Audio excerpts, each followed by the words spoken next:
ప్రభాకర్ రెడ్డి గారు. అధ్యక్ష నేను కన్సర్న్ మినిస్టర్ను పదే పదే పెన్షన్లు ఇవ్వలేదని పదే చెప్తున్నారు. నేను తెలియజేస్తాను, కాంగ్రెస్ ప్రభుత్వం వచ్చిన కాడ నుంచి ప్రతి నెల కొద్దిగా మంత్ ఎండింగ్ వరకైనా మేము ఇచ్చుకుంటూ వచ్చినాం. మీరు ఇవ్వకపోవడం మూలంగా 2020లో జూలై నెలలో ఇవ్వాల్సింది ఆగస్టులో ఇచ్చారు. ఆ నెల కంటిన్యూ అవుతూ వస్తుంది.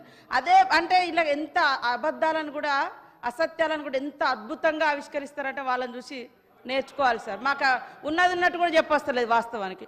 నేను రికార్డ్స్ పెడతా అదే అధికారులు కదా, మేమేం కొత్తగా తెచ్చిన అధికారులు కాదు కదా. ఎందుకు అదే మేము ఇవ్వడం లేదని ఎందుకు అంటున్నారు? మేము ఎక్కడన్నా ఇవ్వకుండా ఏ నెలన్నా తప్పించినామా? మేము వచ్చిన కాంచి ప్రతి నెల కొద్దిగా వెనుక ముందైనా ఇస్తున్నాము. కానీ నెలను మొత్తం మిస్ చేసి మీ లెక్క ఒక నెల 2 నెలలు ఎగ్గొట్టలేదు.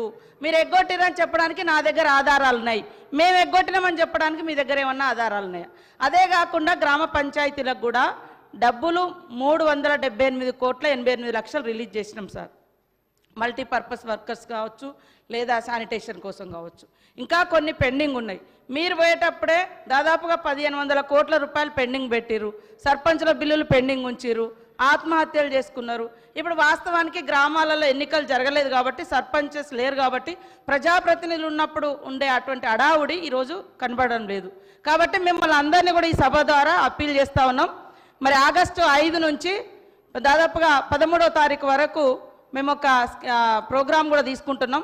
మరి స్వచ్ఛదనం పచ్చదనం, దయచేసి అందరం పాల్గొని మన ఊర్లను మంచి స్వచ్ఛదనంతో పచ్చదనంతో నిలబెట్టడానికి ముందుకు రండి. తప్పకుండా మా గవర్నమెంట్ పెండింగ్ ఉన్నాయని ఇస్తారని తెలియజేస్తా ఉన్నాం. అధ్యక్ష, మీరు అభయాస్తంలో ఏదైతే ప్రవేశపెట్టినరో